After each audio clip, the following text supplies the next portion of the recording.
నమస్కారం. QK news కు స్వాగతం. ముందుగా వార్తల్లోని ముఖ్యాంశాలు. ఇళ్లలో మాతృభాషలోనే మాట్లాడాలని ఆర్ఎస్ఎస్ పిలుపు.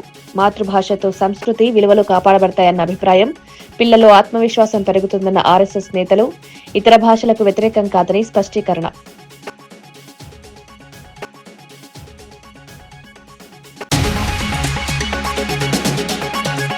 రేషన్ దుకాణాల్లో సీసీటీవీలతో అక్రమాలకు చెక్. పంపిణీలో పారదర్శకత పెరుగుతుందన్న ఎమ్మెల్యే గల్లా మాధవి. ఫుటేజ్ ఆధారంగా అక్రమాలపై తక్షణ చర్యలు తీసుకుంటామని హామీ.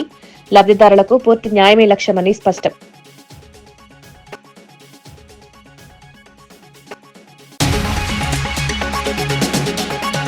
పిఠాపురంలో లాంఛనంగా కోడి పందాల ప్రారంభం. నూతన సంవత్సరం సంక్రాంతి సందడితో ప్రత్యేక ఏర్పాట్లు. టీడీపీ కార్యకర్తలతో వర్మకు ఘన స్వాగతం. పండగ వాతావరణంలో ఉత్సాహంగా పాల్గొన్న స్థానికులు.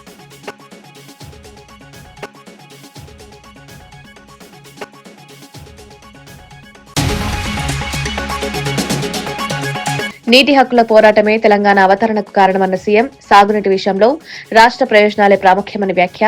భావోద్వేగాలతో రాజకీయ లాభాలు సరికాదని విమర్శ. తెలంగాణకు న్యాయమైన వాటా కోసం పోరాటం కొనసాగుతుందని స్పష్టం. గిరిజన హాస్టళ్లలో విద్యార్థుల మరణాలపై ఆరోపణలు. 18 నెలల్లో 29 మంది మృతి అన్న కార్మూరు వ్యాఖ్య. ఘటనలపై ప్రభుత్వ నిర్లక్ష్యమని విమర్శ. సమగ్ర విచారణ చేసి చర్యలు తీసుకోవాలని డిమాండ్.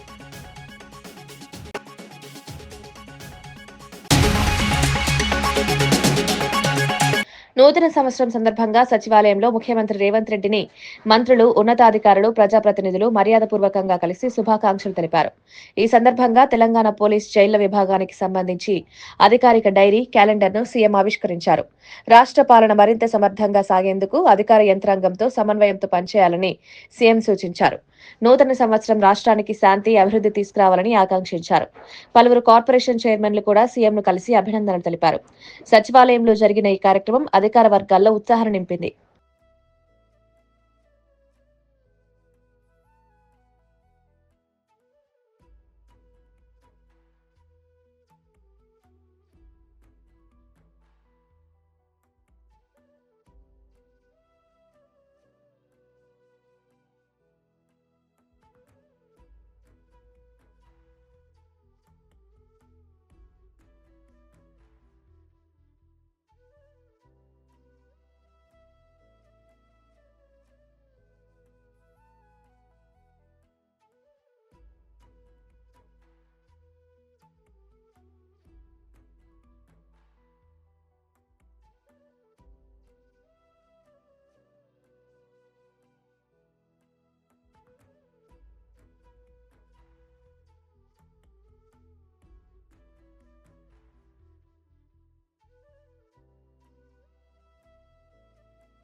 దేశ పౌరులందరూ తమ ఇళ్లలో మాతృభాషలోనే మాట్లాడాలని రాష్ట్రీయ స్వయం సేవక్ సంఘ్ పిలుపునిచ్చింది. మాతృభాషలో మాట్లాడడం ద్వారా సాంస్కృతిక విలువలు కాపాడబడతాయని, భావ వ్యక్తీకరణ మరింత సహజంగా ఉంటుందని ఆర్ఎస్ఎస్ నేతలు పేర్కొన్నారు. కుటుంబ స్థాయిలో మాతృభాష వినియోగం పెరిగితే పిల్లల్లో ఆత్మవిశ్వాసం, సంస్కారాలు బలపడతాయని అభిప్రాయపడ్డారు. ఇతర భాషలపై వ్యతిరేకత కాదని, కానీ మాతృభాషకు ప్రాధాన్యం ఇవ్వాల్సిన అవసరం ఉందని స్పష్టం చేశారు. భాష అనేది కేవలం మాటల సాధనం మాత్రమే కాకుండా సంస్కృతి, చరిత్రకు ప్రతీక అన్నారు. ఈ పిలుపుపై సామాజిక వర్గాల్లో విస్తృత చర్చ కొనసాగుతోంది.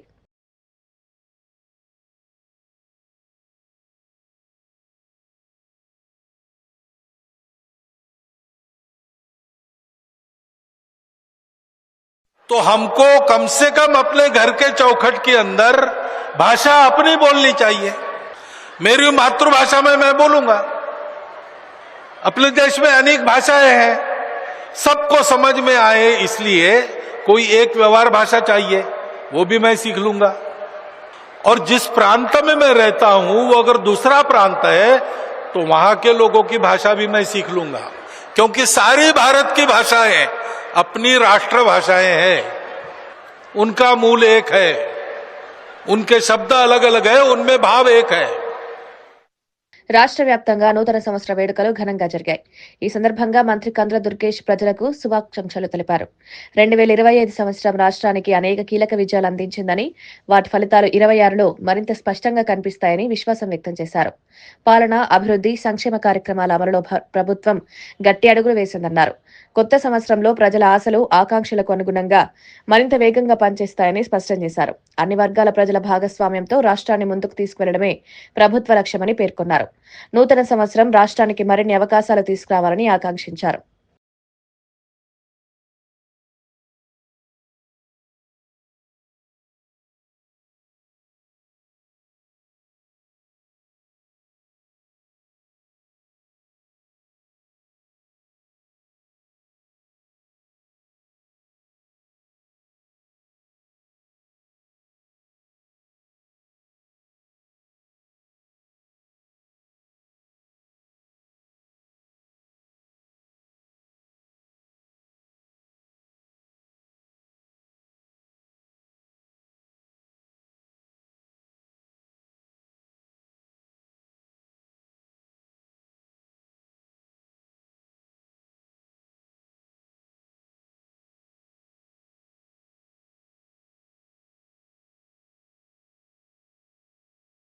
కాకినాడ జిల్లా పిఠాపురంలో నూతన సంవత్సరం సంక్రాంతి సందడి మధ్య మాజీ ఎమ్మెల్యే వర్మ కోడిపందాల లాంఛనంగా ప్రారంభించారు. ఈ సందర్భంగా భారీ ఏర్పాట్లు చేశారు. టీడీపీ కార్యకర్తలు, అభిమానులు వర్మకు ఘన స్వాగతం పలికారు. నూతన సంవత్సరం వేడుకలను స్థానిక సంప్రదాయాలతో కలిపి నిర్వహించడం విశేషంగా మారింది. కోడిపందాల ప్రారంభంతో పిఠాపురం ప్రాంతంలో పండగ వాతావరణం నెలకొంది. స్థానికులు పెద్ద సంఖ్యలో పాల్గొని ఉత్సాహంగా వేడుకలు తిలకించారు. ఈ కార్యక్రమం రాజకీయంగా, సామాజికంగా ప్రాధాన్యత సంతరించుకుంది.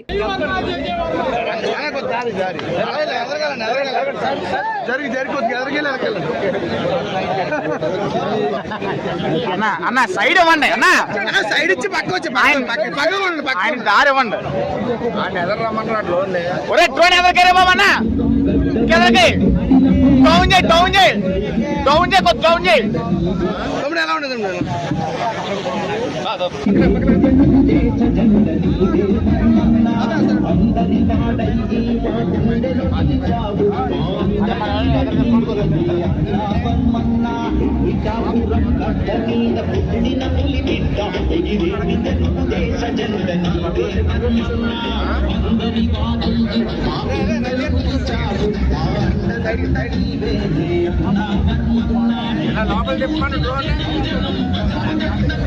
అన్న డౌన్ రౌండ్ అయినా ఒకసారి లాంగ్ తిప్పు కింద.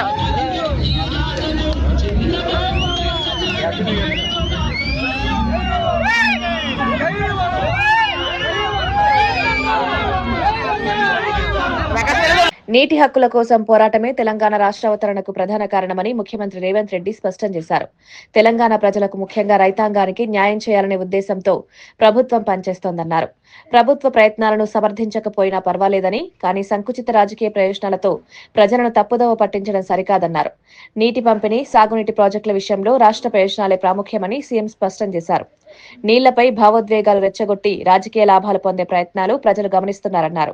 తెలంగాణకు న్యాయమైన వాటా దక్కే వరకు ప్రభుత్వం వెనకడు వేయదన్నారు. ఈ వ్యాఖ్యలు రాష్ట్ర రాజకీయాల్లో చర్చకు దారితీశాయి. ఆ రోజు ఇరిగేషన్ మినిస్టర్ హరీష్ రావు గారు, చీఫ్ మినిస్టర్ కేసీఆర్ గారు, వీళ్ళిద్దరిని ఊరేసిన, నేను అథారిటీగా చెప్తున్నా, వాళ్ళిద్దరిని ఈ జలాల విషయంలో చేసిన అన్యాయానికి హరీష్ రావు గారిని, కేసీఆర్ గారిని ఊరే తీసినా తప్పు లేదు. ఇదే మిడిల్ ఈస్ట్ కంట్రీస్ అయితే చౌరస్తాలనే ప్రజల చేత రాళ్లతో కొట్టించి చంపించుండే వాళ్ళు. మనది ప్రజాస్వామిక దేశం కాబట్టి ప్రజాస్వామ్య బద్ధంగానే ఎవరినైనా శిక్షించాలి కాబట్టి కసబును కూడా మనము చాలా రోజులు జైల్లో పెట్టి, బిర్యానీ పెట్టి విచారణ చేసి ఉరి తీయాల్సి వచ్చింది. రేషన్ దుకాణాల్లో జరుగుతున్న అక్రమాలకు అడ్డుకట్ట వేసేందుకు సీసీ కెమెరాల ఏర్పాటు కీలకమని గుంటూరు పశ్చిమ ఎమ్మెల్యే గల్లా మాధవి తెలిపారు. ఈ కెమెరాల ద్వారా సరుకుల పంపిణీ ప్రక్రియ పారదర్శకంగా మారుతుందని పేర్కొన్నారు. లబ్ధిదారులకు న్యాయం జరిగేలా ప్రభుత్వం పటిష్టమైన చర్యలు తీసుకుంటోందన్నారు.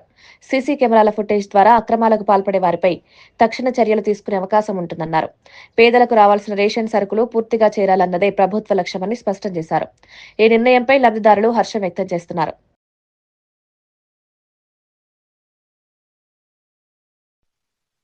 సీసీ కెమెరాలు ఏర్పాటు చేయాలి ప్రతి షాప్లో అని చెప్పి మరి పైన అధికారుల దృష్టికి కూడా తీసుకెళ్లడం జరిగింది. అయితే ఈరోజు ఈ సందర్భంగా సుజాత గారిని అభినందిస్తూ ఉన్నాము. మొట్టమొదటిగా వారి షాపులో కెమెరాని ఫిక్స్ చేసి మాకు కలెక్టర్ గారికి ఎస్పీ గారికి దాన్ని లాగిన్ ఇవ్వడం అనేది చాలా చాలా సంతోషకరం. ఏదైతే దీని వెనకాలన్న ఏకైక లక్ష్యం ఏకైక రీజన్ ఏంటి అని అంటే ట్రాన్స్పరెంట్గా ప్రజలందరికీ కూడా మంచిగా పంపిణీ జరగాలి. తాడిపత్రి అభివృద్ధి లక్ష్యంగా చేపట్టిన దీక్షను జేసీ ప్రభాకర్ రెడ్డి విరమించారు. ఈ దీక్ష ప్రజలను మున్సిపాలిటీ సమస్యలపై చైతన్యవంతులను చేయడానికేనని తెలిపారు. గత ప్రభుత్వంలో 5 ఏళ్ల పాటు చెత్త నిర్వహణ సరిగా లేక ప్రజలు తీవ్ర ఇబ్బందులు ఎదుర్కొన్నారని చెప్పారు. ప్రస్తుతం తాడిపత్రిలో అలాంటి పరిస్థితి లేదని, మున్సిపాలిటీ ఆస్తులు, ఖర్చులు, వాహనాల వివరాలు ప్రజలకు తెలియజేయాలనే ఉద్దేశంతోనే ఈ దీక్ష చేపట్టానన్నారు. ప్రతి ఒక్కరూ పరిశుభ్రతను బాధ్యత వహించాలని, నగరాభివృద్ధికి సహకరించాలని పిలుపునిచ్చారు. ఈ దీక్ష తాడిపత్రి రాజకీయాల్లో చర్చనీయాంశంగా మారింది. ఈరోజు నా చిన్న దీక్ష పబ్లిక్ని మమేకం చేయాలనే ఉద్దేశంతో కూర్చున్నా. ఎందుకంటే ఇప్పుడు కొత్త సంవత్సరం అందరూ హ్యాపీ న్యూ ఇయర్ అని ఎంతో విష్ చేసుకుంటున్నారు. మనమంతా హ్యాపీగా ఉండాలంటే ఏం చేయాలా? కొన్ని కట్టుబాట్లు మనం చేసుకుంటే హ్యాపీగా ఉంటాం. హెల్త్ హజార్డ్ ఏంటి? ఇప్పుడు ప్రతి మున్సిపాలిటీలో హెల్త్ హజార్డ్ ఏంటి? ఆ చెత్త అంతా తెచ్చి ఒక ప్లేస్లో వేసినారు. ఇప్పుడు అనంతపురం ఉంది, ఆ 7 హిల్స్ అదేదో ఒక ఫంక్షన్ హాల్ ఉంది, దాని వెనకాల హ్యూజ్ ఇది ఉంది. దాన్ని క్లియర్ చేయాలంటే ఎలా? దాన్ని ఇప్పుడు క్లియర్ చేయాలంట. సరే, కొన్ని దాంట్లో ప్లాస్టిక్, గ్లాసు ఏదో వేస్ట్ ఉంటుంది, అది ఒకవేళ సెగ్రిగేట్ చేసి తీయచ్చు. కొంతమంది ఎక్కడ వేయాలా? సో మరి ఎంత హజార్డ్ అయిపోయింది, మొత్తం ఆంధ్రప్రదేశ్ హజార్డ్ అయిపోయింది. అదే మా ఊర్లో లేదే. ఎప్పటికప్పుడు క్లియర్ చేసుకుంటా ఏదో చేసుకుంటూ వచ్చినాం. కానీ గడిచిన 5 ఏళ్లలో కొద్దిగా బ్యాక్లాగ్ అయింది మా ఊరు. అందుకే మళ్ళీ అన్ని విధాల అదే కాదు, ప్రతి ఒక్కరికి తెలియపరచాలి. ఆయనకు అనుకొని ఎంత మాకు ఆదాయము, ఎంత ఖర్చు అవుతుంది, మన డెఫిసిట్లో ఉన్నామా ఏమి, మన ఆస్తులు ఎన్ని, ఏమే, ప్రతిదీ మేము ప్రజల ముందర ఉంచాలనే ఉద్దేశంతోనే అక్కడ తాడిపత్రి మున్సిపాలిటీ ఆస్తులు ఇక్కడ వచ్చి అక్కడ ఉంది, ఎంత మా ఖర్చు, ఎంత ఆదాయము, ఎంత ఏంటి అని ప్రతి ఒక్కటి మేము తెలియపరిచినాము. ఎందుకంటే ప్రజలు కూడా తెలియాల. అట్లనే ఆ హిటాచి కొన్నాం. ఆ హిటాచి ఎట్లా కొన్నామంటే మున్సిపాలిటీ నిధులతో కాదు. ప్రభుత్వం ఏర్పడ్డ తర్వాత గిరిజన సంక్షేమ హాస్టళ్లలో విద్యార్థుల మరణాలు ఆందోళన కలిగిస్తున్నాయని వైఎస్ఆర్సీపీ అధికార ప్రతినిధి కారుమూరు వెంకటరెడ్డి ఆరోపించారు. అధికారంలోకి వచ్చిన 18 నెలల్లోనే 29 మంది విద్యార్థులు మరణించారన్నారు. ఈ ఘటనపై ఎల్లో మీడియా మౌనం పాటిస్తోందని విమర్శించారు. వైఎస్ జగన్ అభిమానులపై చిన్న ఘటనలకే పెద్ద కథనాలు ఇస్తున్నారని మండిపడ్డారు. గిరిజన విద్యార్థుల భద్రతపై ప్రభుత్వం నిర్లక్ష్యం వహిస్తోందని ఆరోపించారు. ఈ అంశంపై చర్యలు తీసుకోవాలని డిమాండ్ చేశారు. వసతి గృహాల్లో పిల్లల మరణాలు చిన్న విషయం కాదు. సంరక్షించడంలో అధికారులు విఫలమయ్యారు. హైకోర్టు పరిహారం చెల్లింపులో నిర్దిష్ట విధానం ఉందా? ఆ వివరాలు సమర్పించండి. హైకోర్టు ఆదేశం. బాలికల మరణాలపై ఆందోళన. హెల్త్ క్యాంపుల నిర్వహణకు కార్యాచరణ రూపొందించండి. ఆ నివేదిక ఇవ్వండి. వైద్య ఆరోగ్య శాఖ ముఖ్య కార్యదర్శి కమిషనర్ కు ధర్మాసనం నిర్దేశం.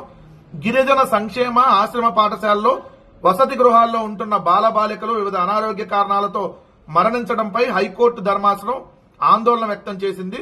2016 నుంచి ఇప్పటి వరకు 45 మరణాలు సంభవించాయని, ఇదేమీ చిన్న వ్యవహారం కాదని వ్యాఖ్యానించింది. పిల్లలు జ్వరము, కడుపు నొప్పి, కంటి, బ్లడ్ ఇన్ఫెక్షన్ తో మరణించారని చెబుతున్న అధికారులు ముందు జాగ్రత్త చర్యలు, వైద్యం అందించడంలో దారుణంగా విఫలమయ్యారని పేర్కొంది. సో ఉత్తరాంధ్ర కమిటీ ఆఫ్ గిరిజన సంక్షేమ సంఘం ప్రతినిధి పలక రంజిత్ కుమార్ హైకోర్టులో పిల్ దాఖలు వేశారు. వసతి గృహాల్లో ఉంటూ మరణించిన పిల్లల తల్లిదండ్రులు, కుటుంబ సభ్యులకు 20 లక్షల చొప్పున పరిహారం అందించేలాగా ఆదేశించాలని కోరారు.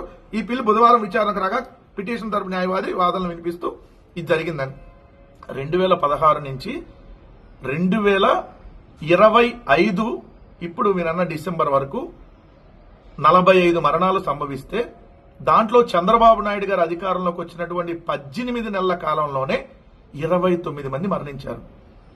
అంతకుముందు 8 ఏళ్లలో ఏదైతే మీరు అన్నట్టుగా ఇక్కడ 45 మంది, 45 మందిలో 29 మంది ఇప్పుడు మరణించారు అని అంటే 16 మంది అంతకుముందు 8 సంవత్సరాల్లో 16 మంది మరణిస్తే 18 నెలల్లోనే చంద్రబాబు నాయుడు గారు వచ్చిన 18 నెలల్లోనే దారుణాతి దారుణంగా 29 మంది మరణించారు. అంటే ప్రతి నెల ఒక మరణం జరుగుతా ఉంది. ఏదైతే గిరిజన హాస్టల్స్ లో ఏదైతే బాలబాలికలు చనిపోతున్నారని. కానీ ఈ వార్త వీళ్ళకి పట్టదు. 45 మంది చనిపోయిన 18 నెలల కాలంలో 29 మంది చనిపోతే చంద్రబాబు నాయుడు గారి కూటమి ప్రభుత్వం అధికారంలోకి వచ్చిన 18 నెలల కాలంలో సంక్షేమ హాస్టల్లో 29 మంది 18 నెలల కాలంలో చనిపోతే ఈనాడు ఈ వార్తని 14వ పేజీలో చిన్నగా వేసింది. చిన్నగా వీళ్ళకి అమరావతిలో రైతు చనిపోయినా వార్త కాదు. ప్రభుత్వం వల్ల అత్యాచారాలు, హత్యలు జరిగినా వీళ్ళ దృష్టిలో వార్త కాదు. వీళ్ళకి 18 నెలల్లో 29 మంది ఏదైతే బాలబాలికలు చనిపోయినా వీళ్ళకి వార్త కాదు. కానీ జగన్మోహన్ రెడ్డి గారి అభిమానం ఎవరన్నా రప్ప రప్ప అని ఊర్లో ఏదన్నా ఫ్లెక్స్ కడితే ఇది ప్రపంచ స్థాయి వార్త, ఇది బ్యానర్ ఐటమ్. మనుషులు చనిపోతే ఇది వార్త కాదు. ఎలా ఉన్నాయి పత్రికలు అనడానికి ఇంతకంటే ఇంకా దారుణమైనటువంటి సంఘటన ఏమన్నా ఉంటుందా? 18 నెలల కాలంలో 29 మంది చనిపోతే ఏ గుడ్డిగారికి పళ్ళు తవ్వుతున్నాడు ముఖ్యమంత్రి, ఉప ముఖ్యమంత్రి?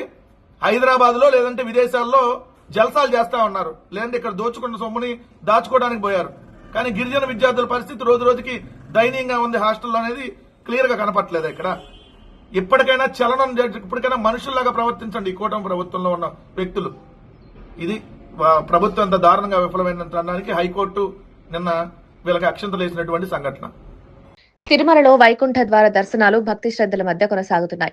వైకుంఠ ఏకాదశి నేపథ్యంలో భక్తుల రద్దీ భారీగా పెరిగింది. డిసెంబర్ 30న ప్రారంభమైన దర్శనాలకు దేశం నలుమూలల నుంచి భక్తులు తరలివస్తున్నారు. శ్రీవారి దర్శనం కోసం గంటల తరబడి క్యూ లైన్లలో వేచి ఉంటూ భక్తులు భక్తిభావంతో నామస్మరణ చేస్తున్నారు. టీటీడీ అధికారులు భక్తులకు అవసరమైన అన్ని ఏర్పాట్లు చేశారు. భద్రత, పారిశుద్ధ్యం, తాగునీరు వంటి సదుపాయాలపై ప్రత్యేక దృష్టి పెట్టారు. వైకుంఠ ద్వార దర్శనం ఆధ్యాత్మిక వాతావరణాన్ని మరింత ఉట్టిపడేలా చేస్తుంది.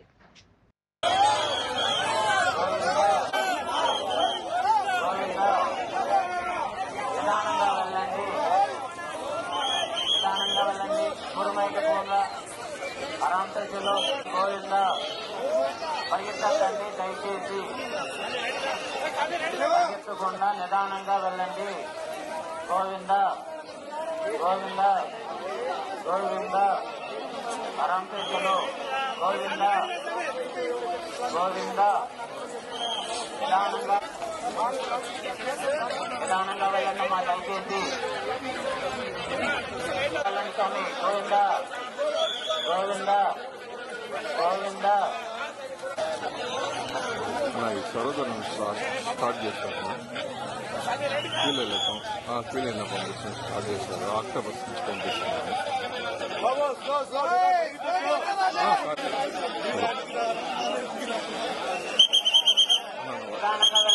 పరిగెత్తకండి దయచేసి. అరాంపేటలో స్వామి గోవింద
కేసులు ఎత్తుకొని పోయి అవి తీసుకోమన్నా సూట్ కేసులు ఎత్తుకొని పోయి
మాట్లాడు.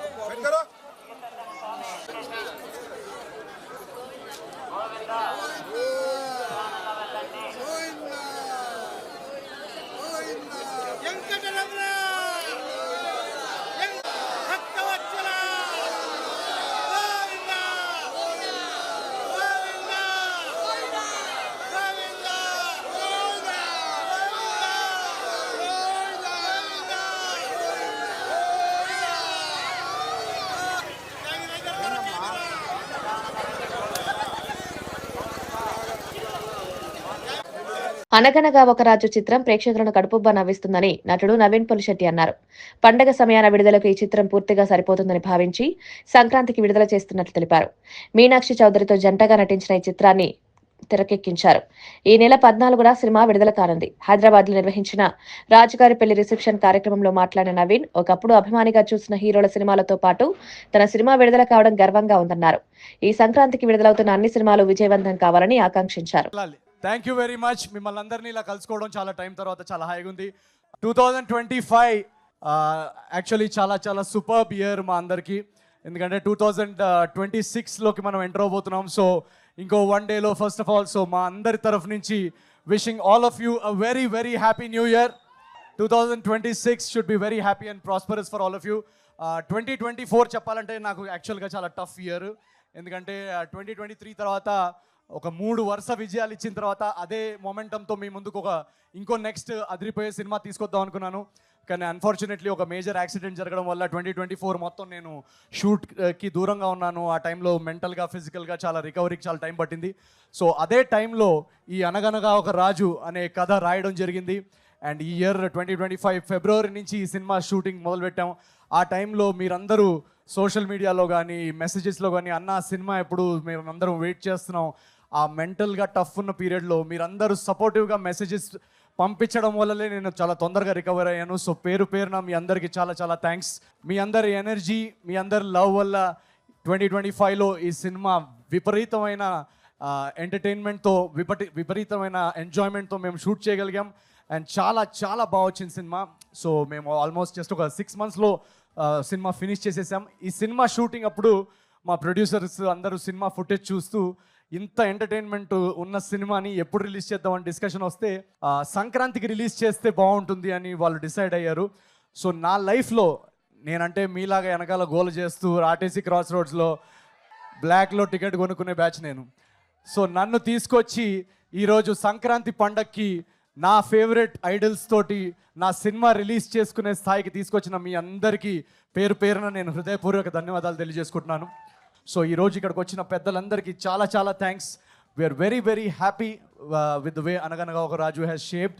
అండ్ ఈసారి పండక్కి చిరంజీవి గారి స్టెప్పులు చూస్తూ చిరంజీవి గారి అనిల్ అన్న ఎవ్రీ ఇయర్ సంక్రాంతికి ఆయన ఒక ఎనర్జీతో వస్తారు. సో ఆ ఎనర్జీని ఎంజాయ్ చేస్తూ నిన్ననే ప్రభాస్ అన్న ట్రైలర్ కూడా వచ్చింది, మీరు చూసుంటే. ఒక నిమిషం అని ఆ 7134 ఏం లేదు, ఆయన స్విగ్గీలో ఆర్డర్ పెట్టారు, నాకు ఓటీపీ వచ్చింది.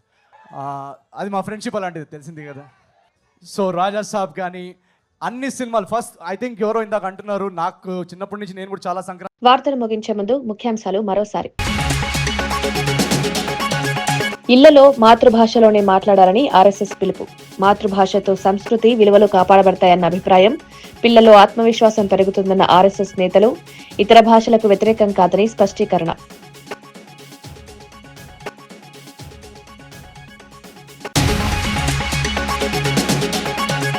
రేషన్ దుకాణాల్లో సీసీటీవీలతో అక్రమాలకు చెక్. పంపిణీలో పారదర్శకత పెరుగుతుందన్న ఎమ్మెల్యే గల్లా మాధవి. ఫుటేజ్ ఆధారంగా అక్రమాలపై తక్షణ చర్యలు తీసుకుంటామని హామీ. లబ్ధిదారులకు పూర్తి న్యాయమే లక్ష్యమని స్పష్టం.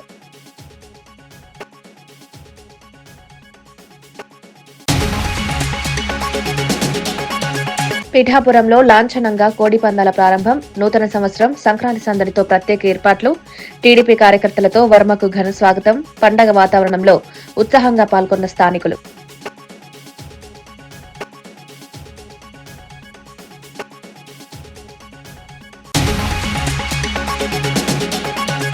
నీటి హక్కుల పోరాటమే తెలంగాణ అవతరణకు కారణమన్న సీఎం. సాగునీటి విషయంలో రాష్ట్ర ప్రయోజనాలే ప్రాముఖ్యమని వ్యాఖ్య. భావోద్వేగాలతో రాజకీయ లాభాలు సరికాదని విమర్శ. తెలంగాణకు న్యాయమైన వాటా కోసం పోరాటం కొనసాగుతుందని స్పష్టం. గిరిజన హాస్టళ్లలో విద్యార్థుల మరణాలపై ఆరోపణలు. 18 నెలల్లో 29 మంది మృతి అన్న కార్మూరు వ్యాఖ్య. ఘటనలపై ప్రభుత్వ నిర్లక్ష్యమని విమర్శ. సమగ్ర విచారణ చేసి చర్యలు తీసుకోవాలని డిమాండ్.